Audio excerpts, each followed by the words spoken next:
A Selic subiu novamente e eu vou mostrar para você aqui o cenário atualizado, tanto para ações, fundos imobiliários, renda fixa e também investimentos no exterior.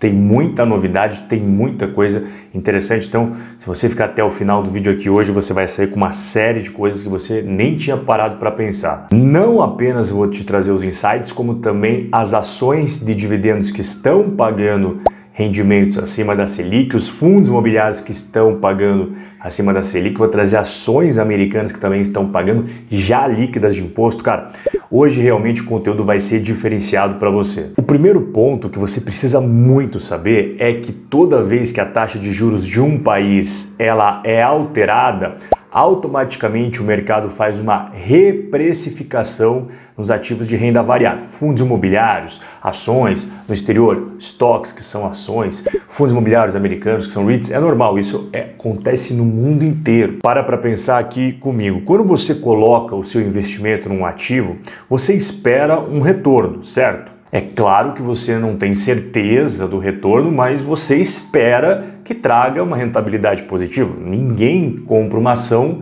na expectativa de que vai perder dinheiro.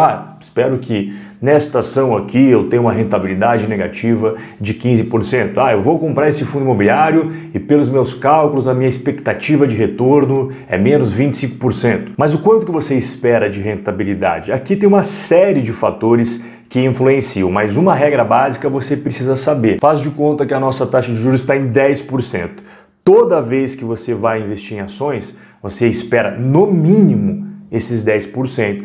É claro que quando você investe em ações, você sempre espera um valor maior. Por quê? Renda fixa, títulos do governo, não tem risco. Agora, quando você investe em ações, obviamente tem risco. Então, para compensar esse risco extra que você está assumindo, você vai querer o quê? Uma expectativa de retorno que dá uma gordura a mais do que aquela taxa de juros do país. Afinal de contas, por que você vai investir numa ação que tem expectativa de retorno de 5% ao ano, sendo que a renda fixa, a taxa de juros do país está em 10%? Você vai assumir mais risco comprando aquela ação com uma expectativa de retorno inferior, porque você não assume risco nenhum ganhando 10% na renda fixa. Em resumo, não faz sentido nenhum você assumir maiores riscos com menores expectativas de retorno. O que é racional do investidor fazer nesse caso? Simplesmente pegar o dinheiro dele e colocar em renda fixa, por quê? 0 risco e 10% de rentabilidade. Então, toda essa explicação que eu fiz aqui para você é para você entender que o mercado financeiro o tempo inteiro está precificando os ativos de renda variável com base na taxa de juros atual. Toda vez que a taxa de juros sobe, é muito normal e até esperado que os ativos de renda variável, e aqui entre ações, entre fundos imobiliários, eles caiam. Tem duas formas de uma ação na Bolsa de Valores se valorizar perante aos olhos dos participantes, aos olhos do mercado. A primeira é quando ela vai aumentar os seus lucros. Então o mercado tem uma expectativa de que aquele negócio vai continuar aumentando a sua lucratividade, consequentemente, ele cria uma maior perspectiva positiva e isso faz com que as ações cresçam.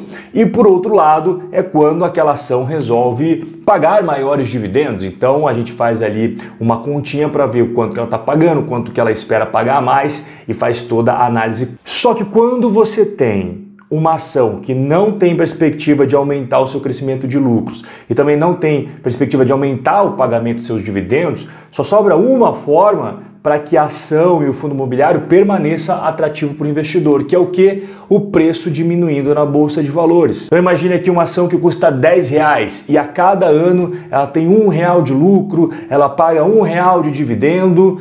Para que essa ação continue atrativa para os investidores com uma subida da taxa de juros, se ela permanecer pagando R$1 de lucro e permanecer pagando R$1 de dividendo, a única forma que resta para o mercado é o que? Diminuir o preço dela na bolsa para que ela não perca atratividade. Senão, como eu expliquei agora há pouco para você, todo mundo vai correr para a renda fixa, porque não faz sentido você assumir riscos extras na bolsa sem ser recompensado por isso. Rob, mas toda vez que o cupom ele aumenta a taxa de juros, eu acho que no dia ali não tem muita interferência na Bolsa de Valores. Pois é porque o mercado trabalha com expectativas. Então, esses últimos anúncios do cupom sobre o aumento da taxa Selic não pegou ninguém de surpresa, porque o mercado já estava projetando esse aumento da taxa de juros. Então, quando o cupom vai lá e entrega para o mercado ali a ata da reunião, olha pessoal, tá aqui confirmado, subiu 5 para 5,25, subiu para 6, subiu para 7, subiu para... O mercado já estava esperando. Ele não pegou ninguém de surpresa, o mercado já estava esperando aumento em março, em maio, em junho, agosto. Você vê que a próxima reunião é em setembro. E eu já vou mostrar para você que o mercado ainda está na expectativa de aumento da taxa de juros. Olha que legal esse gráfico que você está vendo aqui, né? De 2012 até 2021, dá um bom apanhado geral histórico da taxa de juros brasileira. A gente teve um momento ali em 2016 que a taxa de juros estava acima de 14%, aqui foi o auge da renda fixa no Brasil, e desde então veio caindo, até o momento que nós chegamos em 2%, a taxa super baixa para o cenário brasileiro, e aí veio subindo exatamente como você está vendo na tela. Como eu falei agora há pouco, o mercado já está esperando que não fique apenas em 5,25, ele espera muito mais. Por exemplo, aqui a gente vê um apanhado geral de economistas. O pessoal do Credit Suisse está achando que vai 8,25 ainda em 2021, a XP 7,25 e o BTG Pactual em 7,5. Então a primeira coisa que você tem que sair do vídeo aqui hoje sabendo é o seguinte: hoje o mercado ele já tem uma expectativa que a taxa de juros não vai ficar em 5,25 e nem em 5,50, nem em 6, nem em 6,5. A média do mercado, é claro que aqui tem opiniões muito para cima, tem opiniões muito para baixo, é por isso que o mercado é sempre uma média do consenso da opinião. A galera tá ali na faixa dos 7,25, 7,5% de taxa Selic ainda em 2021. Então o preço das ações hoje e o preço dos fundos imobiliários hoje já leva em consideração a expectativa de aumento da taxa Selic até o final de 2021. Agora, se acabar acontecendo aumentos superiores à expectativa do mercado, aí sim pega as pessoas de surpresa, e aí sim, quando acontece esse tipo de coisa, os ativos tendem a derreter um pouquinho mais em questão de intensidade ali da queda. Por quê? Porque pegou o pessoal de surpresa. Então o mercado espera que até o final de 2021 nós teremos ali 7,5%. Aí ao final do ano, ali na última reunião, o cupom fala, cara, mudou totalmente aqui, a gente vai botar a taxa de juros em 9. Isso daí, quando for publicado, iria trazer uma surpresa bem negativa para as ações e fundos imobiliários. Mais uma vez, deixando claro, não estou dizendo que será 9. Estou apenas mencionando um exemplo para você entender toda a questão da influência da taxa de juros com a precificação das ações e fundos imobiliários. Você está curtindo o conteúdo que você está aprendendo aqui, cara? Então eu só peço uma coisa para você. Coloca esse dedão aí no botão de like, instala mesmo sem dó e nem piedade, e aproveita também para se inscrever no canal para não perder nenhum conteúdo como esse aqui que você está curtindo. Feita toda essa explicação que é fundamental aqui para você entender a outra parte do vídeo, eu vou mostrar agora investimentos práticos, e a gente vai começar falando de renda fixa, vamos passar depois para renda variável, que hoje estão pagando mais do que a taxa Selic. E aqui eu vou trazer inclusive já líquido de impostos, né?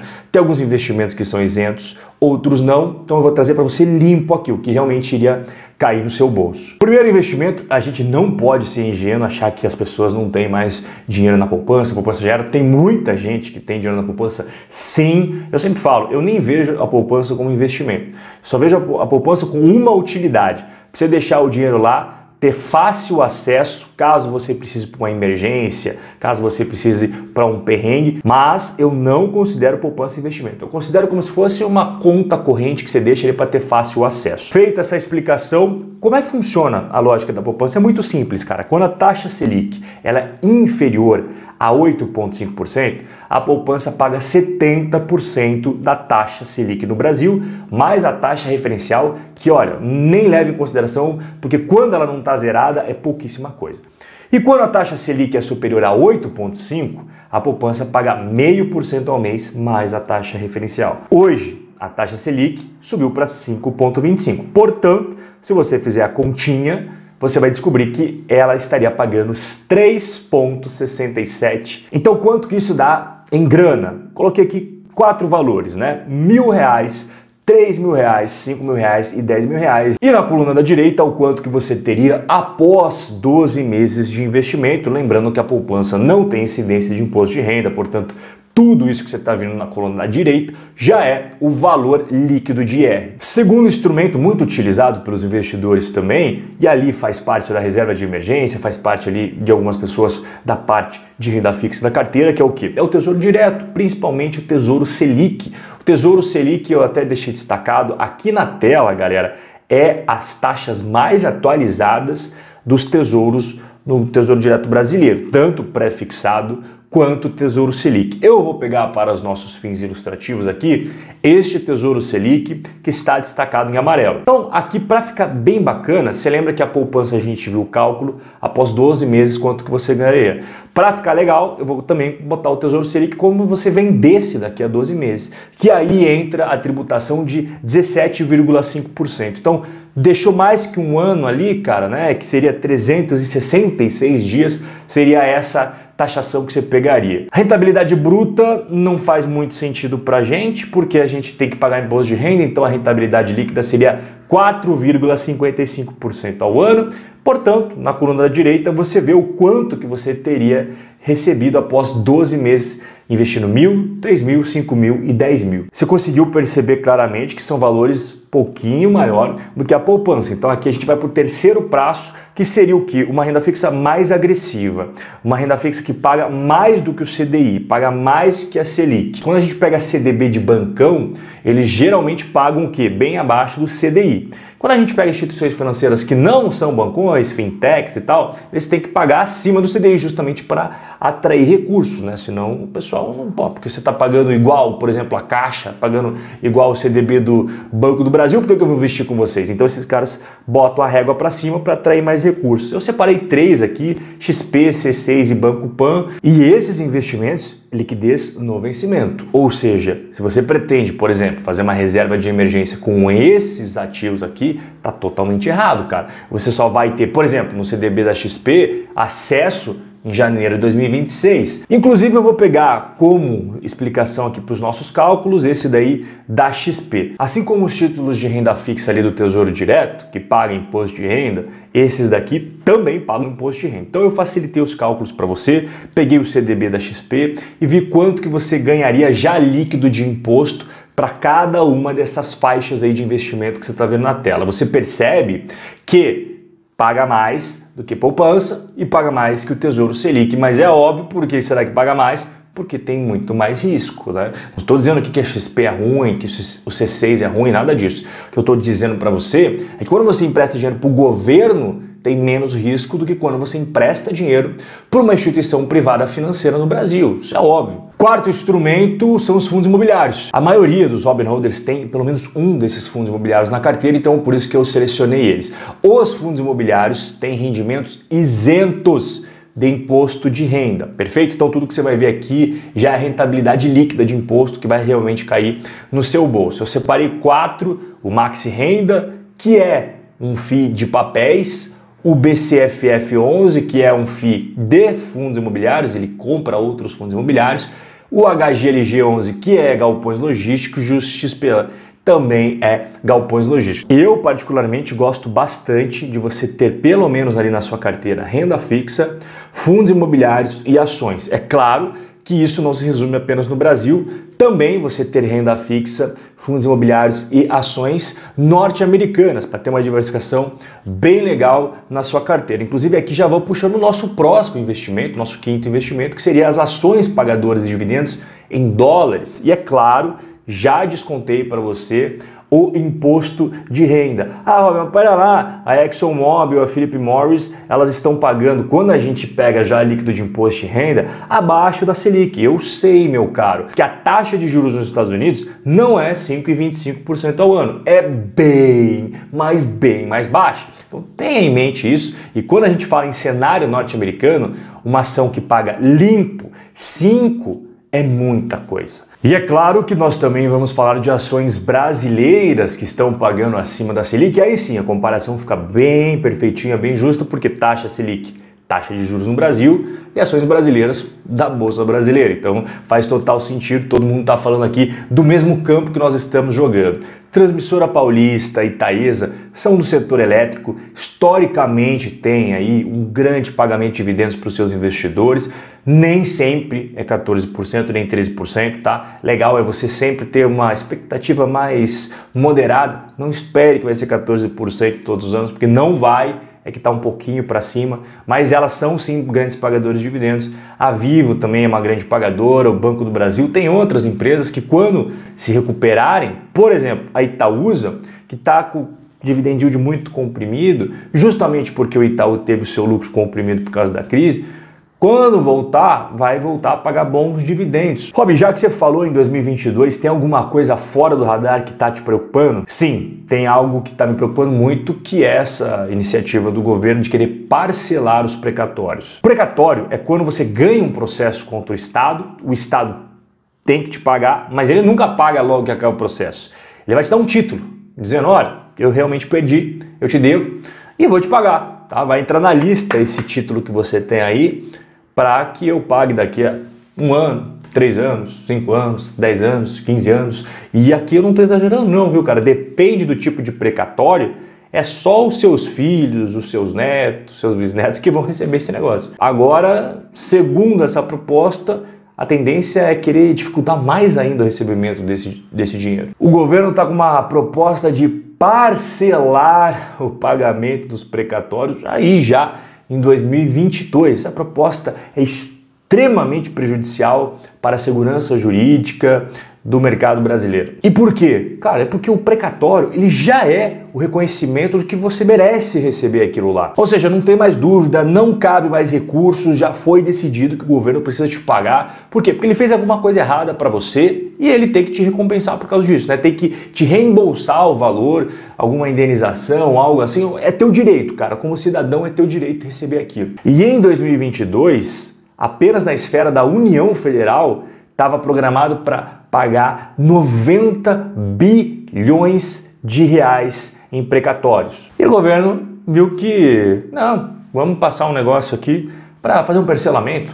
Para que pagar 90 bilhões? Para as pessoas que merecem ganhar esse dinheiro. Isso daí traz mais insegurança para um país que já é conhecido pela sua insegurança jurídica. Tem outras coisas que também estou de olho. A inflação no Brasil, o IPCA, que é a inflação oficial, já passou da casa dos 8%, muito acima da meta. O IGPM, que é aquela que corrige os contratos de aluguel, já passou de 33% faz tempo. Também estou de olhos bem abertos para a polarização política que está cada dia mais forte no Brasil. De um lado os defensores do Bolsonaro, do outro lado os defensores do Lula, e as coisas estão ficando cada vez mais polarizadas. Eu também estou de olho na instabilidade política entre TSE, STF e o presidente Jair Bolsonaro. E o que você deve fazer em relação a tudo isso? Isso daqui, ó. Conhecimento, que é o que separa as pessoas perdedoras das pessoas vencedoras na Bolsa de Valores. O conhecimento, ele te dá paz, te dá tranquilidade e segurança para você tomar as melhores decisões de investimento. Inclusive ali você vai perceber que ter seu patrimônio em apenas uma moeda, uma única economia, não faz sentido. Mas para você entender o motivo disso, é o conhecimento que vai te libertar. Primeira coisa que eu evitaria nesse momento, títulos pré-fixados de renda fixa. O pré-fixado, quando você compra ele, a sua rentabilidade fica travada. E como nós temos uma expectativa de aumento de taxa de juros, pode ser que você se prejudique bastante se essa alta de juros passar além do que o mercado está esperando. 2022, eleições, já está batendo a porta, se prepare para a volatilidade.